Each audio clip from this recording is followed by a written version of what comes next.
Hey,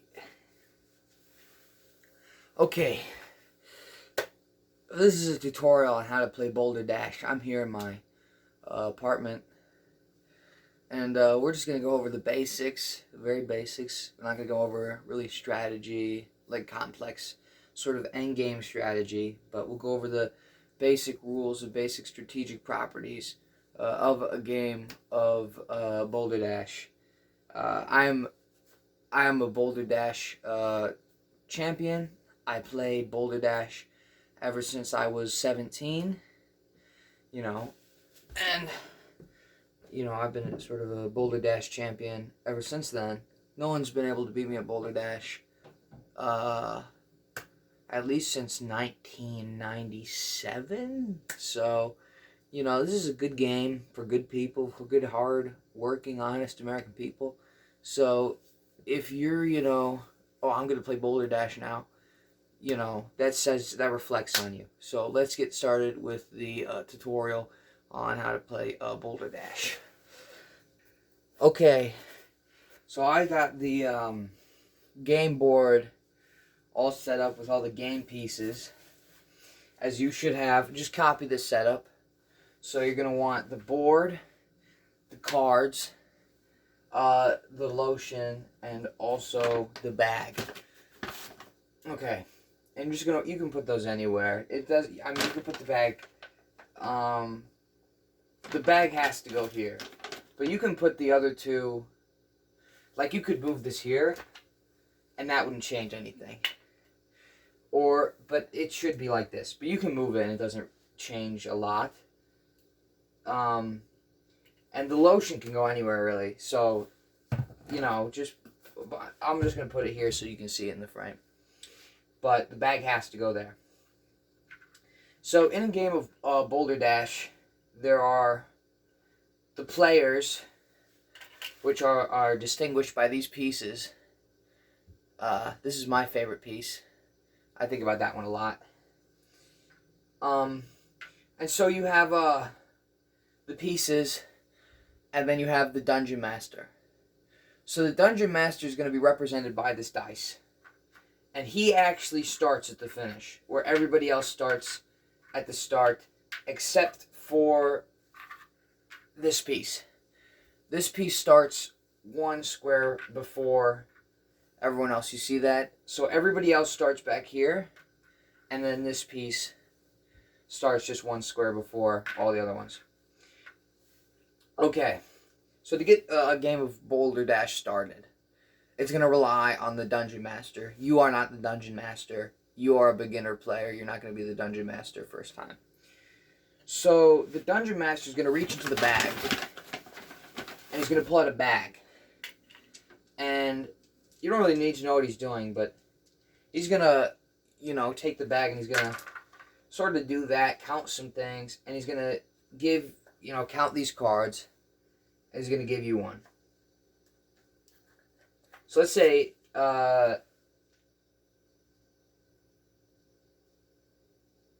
just reading the dice. So he would have picked this card because this landed on a 3. And you add up all the numbers. Well, you don't do the Dungeon Master will do it for you. But anyway, so this card, this is the Balderdash card. That's why it's called Balderdash, because it's called a Balderdash card. And it has 5 things on it, as you can see. And if you can read those, then you move up a square. If you can read them without making any reading mistakes, you move up a square. But the Dungeon Master then puts you in a scenario. So he would do something like maybe with sunglasses. He can really do anything to you. And he'd be like, okay, put these on for the rest of the game. And then you have to wear sunglasses for the rest of the game. And then it does that over and over and over again. And over time, you'll end up wearing different props, doing different things. Maybe you'll get molested once or twice. And that happens for every player until this. This is the apex of the game. This is the apex of the game. And at the apex of the game, the rules change. See how the Dungeon Master is at the finish? The Dungeon Master now has to make his way, by rolling his dice, back here.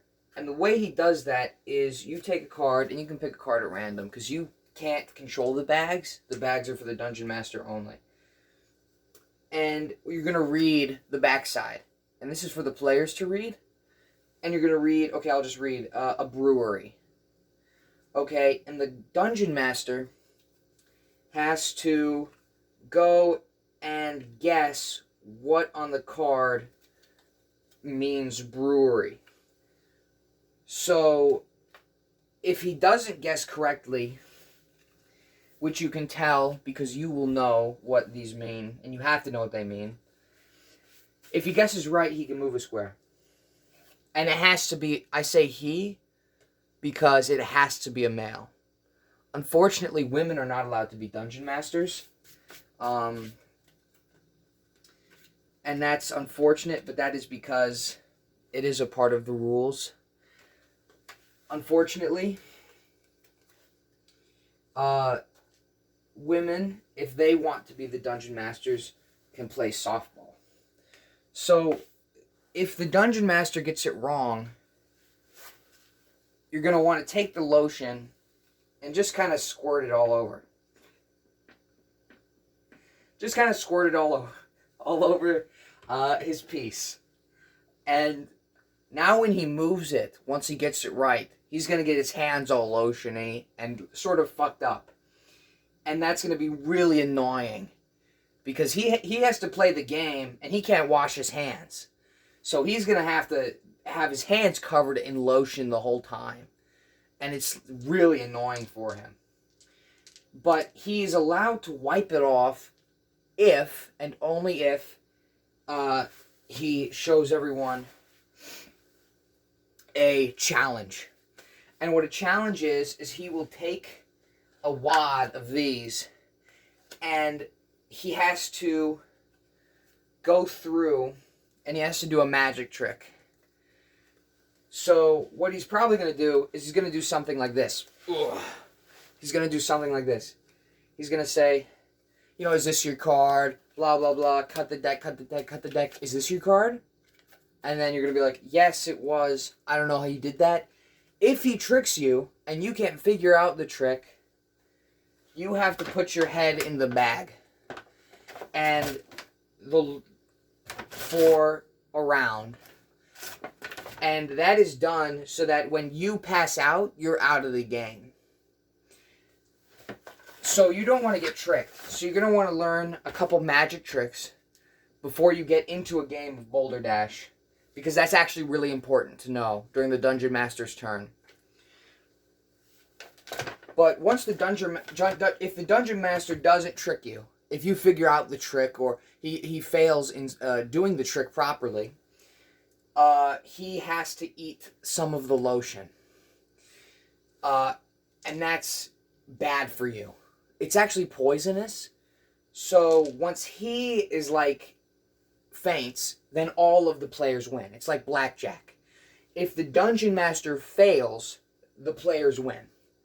If the players lose, the Dungeon Master wins. And if the Dungeon Master gets to the start, the players win.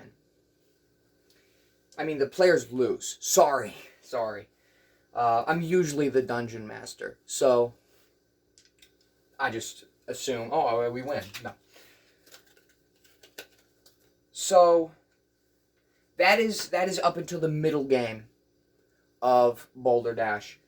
Now, once the Dungeon Master gets going, let's say he gets a few correct, and he has moved his dice over to here. He's probably going to have been lotioned a few times. Let's just put some more lotion on the board. He probably got lotioned a couple times. Once he's made it here, and he's caught up to all the players, now we reach the end game of Balderdash. And what you're going to do is, when it becomes somebody else's turn, you take all the Dungeon Master takes the lotion on his hands, and he rubs it on something. He can either rub it on your game piece or he can rub it on you. And what that does is it sort of dissuades you from playing the game anymore. And again, if all the players leave, then he wins the game. So he's going to try to dissuade you from playing any further by rubbing lotion on you. If, perchance, he rubs it on your character instead, he looks at you and he thinks, no matter how much I rub this guy with lotion, he is not giving up. And he's instead going to rub lotion all over your piece. Let's say you're the yellow piece. He's going to take lotion and put it all over. He's going to rub it in front of you like this. Ugh. You know, that's annoying. And now you have to play with a lotion piece. When you get a lotion piece, you actually have to win 2 Balderdashes in order to make it up a square. Which means that the Dungeon Master now has even more time to put lotion on you.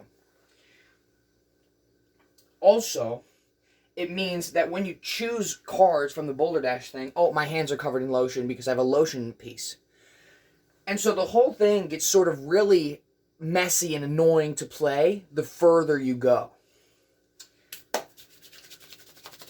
But you get really nice hands out of it. Look at my baby soft hands. That's from years of playing Balderdash.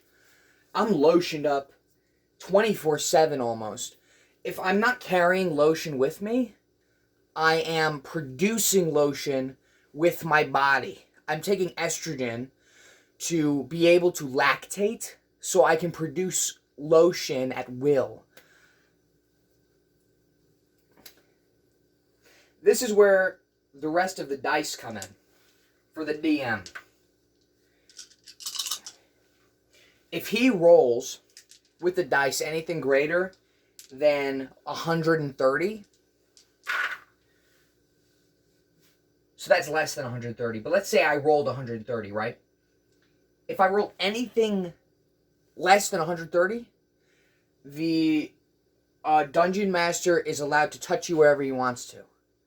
So, may that be, you know, he can tickle your armpits or something, or he can, like, you know, touch your face, squeeze your cheeks, or, like, your balls, or your, you know, he can, like, rub your tummy and pat your head or whatever. He can just touch you however he wants to. And that includes taking off clothing. I recommend wearing many layers for Balderdash. And so, when does the DM get to roll the dice? The DM gets to roll the dice anytime somebody touches lotion. When he rolls the dice, if it's less than 130, he gets to touch you. If it's less than 130, he gets to touch you.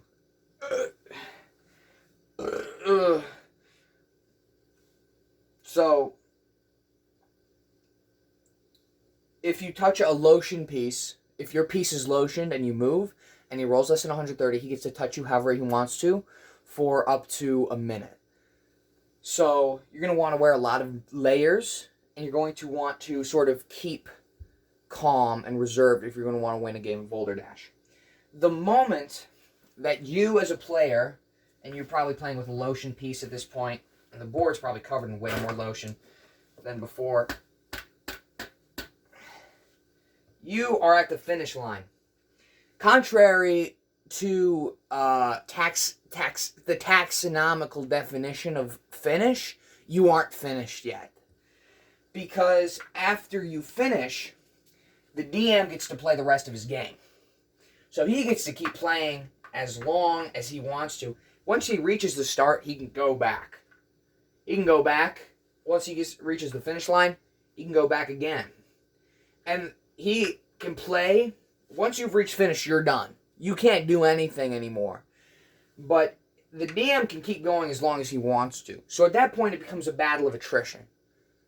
After no other players are moving besides the DM, it's every time the DM moves, he gets to now roll the dice. So, see the dice. And he gets to roll the dice. And if he gets less than 100, he gets to touch you however long he wants for a minute. So, that's bold. So essentially, once the DM gives up, all of the players win, and they get to touch the DM as much as they want to for an hour to an hour and a half. It depends on how many there are, but you probably won't make it to that point anyway. So yeah, that's just the basics of Balderdash. There are a lot more like strategic sort of things you can do in the middle game, especially involving the cards, tricks. You can trade favors in a sense, in a way, but you know, there's like a whole economy sort of thing that goes along with Balderdash. But I mean, for the basics of the game, that's, you know, that covers everything you need to know to be able to play your first game of Balderdash. So, you know, get to playing. You know, great American pastime. Love the game. Have loved the game. Still love the game. So 100%. Keep on rolling fat, and I will see you next time.